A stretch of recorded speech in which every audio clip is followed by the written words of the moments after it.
श्रीदेवी के लिए अफगानिस्तान में रुक जाती गोलीबारी। 10 साल की उम्र में रजनीकांत की मां का रोल किया, शूटिंग पर साथ जाती थी टीचर। 13 अगस्त 1963। आज से ठीक 60 साल पहले दिवंगत एक्ट्रेस श्रीदेवी का जन्म तमिलनाडु के एक छोटे से गांव मीनमटी में हुआ और उन्हें नाम दिया गया श्री अम्मा यंगा अयप्पन। पिता अयप्पन एक प्लीज दोस्तों मेरे चैनल को सब्सक्राइब करें, लाइक करें, बेल आइकन दबाना ना भूलें। वकील थे और मां राजेश्वरी घर संभालती थीं। जैसे जैसे श्रीदेवी बड़ी होती गईं, तो परिवार ने भांप लिया कि वो दूसरे बच्चों से बेहद अलग हैं। घर में जो भी मेहमान पहुंचता, उसके जाते ही श्रीदेवी उसकी नकल उतारती और सबको हंसाती। इसी हुनर की बदौलत श्रीदेवी ने पहले साउथ और फिर देश भर में पहचान हासिल की। जब एक बाल कलाकार की अर्जेंट जरूरत पड़ी तो किसी ने मेकर्स को श्रीदेवी का नाम सुझाया। उस वक्त महज 3 साल की थीं। फिल्म से जुड़े लोग श्रीदेवी से मिलने पहुंचे और अभिनय देखकर उन्हें तुरंत मुरुगन के रोल में कास्ट कर लिया गया।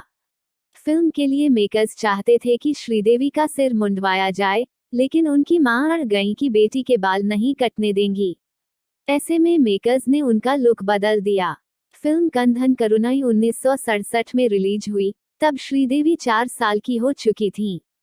ये फिल्म जबरदस्त हिट रही और श्रीदेवी के पास कई फिल्में के ऑफर आने लगे। बतौर बाल कलाकार श्रीदेवी के पास इतनी फिल्में हुआ करती थीं कि वो एक साथ डबल शिफ्ट में काम किया करती थीं। लगातार फिल्मों में काम करते हुए श्रीदेवी की पढ़ाई पर बुरा असर पड़ने लगा, जिससे उनके पिता काफी नाराज होते थे। पढ़ाई न छूटे, ऐसे में जब भी वो शहर से बाहर शूटिंग करने जाती, तो पिता स्कूल का एक टीचर उनके साथ भिजवाते। शूटिंग ब्रेक में ही श्रीदेवी पढ़ाई करती थीं। समय के साथ श्रीदेवी के लिए पढ़ाई और एक्टिंग के बीच तालमेल बैठाना मुश्किल होता चला गया और उन्होंने दोनों के बीच एक्टिंग को चुना। 10 साल की उम्र में हीरोइन बनी। के बालाचंदर की फिल्म मिली एक दिन श्रीदेवी अपने घर में थी कि अचानक उस जमाने के मशहूर सिनेमेटोग्राफर बालू महेंद्र आए। वही बालू महेंद्र जिन्होंने सालों बाद श्रीदेवी के साथ फिल्म सदमा बनाई। उन्होंने श्रीदेवी की मां से कहा कि क्या आपके घर में कोई साड़ी है जो आप श्रीदेवी को पहना सकती हैं। 16 साल की उम्र में किया बॉलीवुड डेब्यू। फ्लॉप रही थी फिल्म। साउथ में पहचान बनाने के बाद श्रीदेवी ने 1979 की फिल्म 16वां सावन से बॉलीवुड डेब्यू किया। ये तमिल फिल्म 16 व्याथिनिले 1977 की हिंदी रीमेक थी, जिसमें श्रीदेवी ही लीड रोल में थीं। पहली बॉलीवुड फिल्म फ्लॉप रही, जिसके बाद श्रीदेवी ने कई हिंदी फिल्में ठुकरा दी। 4 साल बाद फिल्म हिम्मतवाला से श्रीदेवी ने दमदार वापसी की। मिथुन का शक दूर करने के लिए श्रीदेवी ने बांधी थी बोनी कपूर को राखी। मिथुन रिलेशन में रहते हुए भी श्रीदेवी और बोनी कपूर पर शक किया करते थे। यही कारण था कि श्रीदेवी ने बोनी को राखी बांधी थी। इसके कुछ समय बाद ही मिथुन से अलग होकर श्रीदेवी ने बोनी कपूर से शादी कर ली। श्रीदेवी को बोनी कपूर की शादी तोड़ने का दोषी समझा गया। यही कारण था कि बोनी की पहली पत्नी मोना शौरी के निधन के बाद जब श्रीदेवी बोनी के घर आईं तो सौतेले बेटे अर्जुन ने उन्हें सालों तक कबूल नहीं किया। शादी के बाद श्रीदेवी ने फिल्मों से ब्रेक ले लिया था। 1995 में श्रीदेवी की मां राजेश्वरी को ब्रेन ट्यूमर डिटेक्ट हुआ। मद्रास के डॉक्टर्स के कहने पर श्रीदेवी मां को ऑपरेशन के लिए अमेरिका ले गईं। ऑपरेशन से पहले श्रीदेवी की मां बेहद डरी हुई थी, लेकिन कुछ घंटों बाद उनका डर सही साबित हुआ। लापरवाही में न्यूरो सर्जन डॉक्टर एहुद ऑबिट ने गलत ऑपरेशन कर दिया। ट्यूमर बाएं हिस्से में था, लेकिन ऑपरेशन दाहिने हिस्से का हुआ। इस लापरवाही से श्रीदेवी की मां की याददाश्त चली गई। ठीक 1 साल बाद 1996 में श्रीदेवी की मां राजेश्वरी का निधन हो गया। ऐसे में उन्होंने उस हॉस्पिटल पर केस किया, जहां उनकी मां के साथ लापरवाही की गई थी। श्रीदेवी केस जीत गईं, डॉक्टर सस्पेंड हुए और उन्हें मुआवजे के 9 करोड़ रुपए मिले। फरवरी 2018 में श्रीदेवी अपने भतीजे मोहित मारवाह की शादी अटेंड करने परिवार के साथ दुबई गई थीं। परिवार भारत लौट आया, लेकिन श्रीदेवी शॉपिंग के लिए दुबई में ही रुक गईं। 24 फरवरी को श्रीदेवी ने पति बोनी कपूर को कॉल किया और कहा पापा। प्यार से श्रीदेवी बोनी को इस नाम से बुलाती थी। I am missing you. Boney भी श्रीदेवी से मिलना चाहते थे तो उन्होंने सरप्राइज देने का फैसला किया और दोपहर से 3 बजे की फ्लाइट लेकर दुबई रवाना हो गए। लैंडिंग होते ही 6:20 बजे बोनी होटल पहुंचे। दोनों ने करीब आधे घंटे बातचीत की और डिनर पर जाने का फैसला किया। श्रीदेवी तैयार होने के लिए उठी और बाथरूम चली गईं। पति बोनी लिविंग एरिया में ही उनका इंतजार करने लगे। 10 मिनट का इंतजार 15 मिनट और फिर 20 मिनट में बदल गया, लेकिन श्रीदेवी बाहर ही नहीं आई। दोनों पहले ही डिनर के लिए लेट हो चुके थे, लेकिन अंदर से श्रीदेवी जवाब ही नहीं दे रही थीं। बॉलीवुड का चौथा सबसे बड़ा अंतिम संस्कार। श्रीदेवी के अंतिम दर्शन के लिए ऐसी भीड़ उमड़ी थी कि पुलिस को लाठीचार्ज कर भीड़ को काबू करना पड़ा। सड़कों पर इतने लोग शोक मनाने इकट्ठा हुए कि इसे भारत का चौथा सबसे बड़ा अंतिम संस्कार कहा गया। इससे पहले सिंगर मोहम्मद रफी, किशोर कुमार, राजेश खन्ना के अंतिम संस्कार में ऐसी भीड़ देखी गई थी। 3 मार्च को श्रीदेवी की अस्थियां रामेश्वरम में विसर्जित की गईं। प्लीज दोस्तों मेरे चैनल को सब्सक्राइब करें, लाइक करें, बेल आइकन दबाना ना भूलें।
प्लीज दोस्तों मेरे चैनल को सब्सक्राइब करें, लाइक करें, बेल आइकन दबाना ना भूलें।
प्लीज दोस्तों मेरे चैनल को सब्सक्राइब करें, लाइक करें, बेल आइकन दबाना ना भूलें।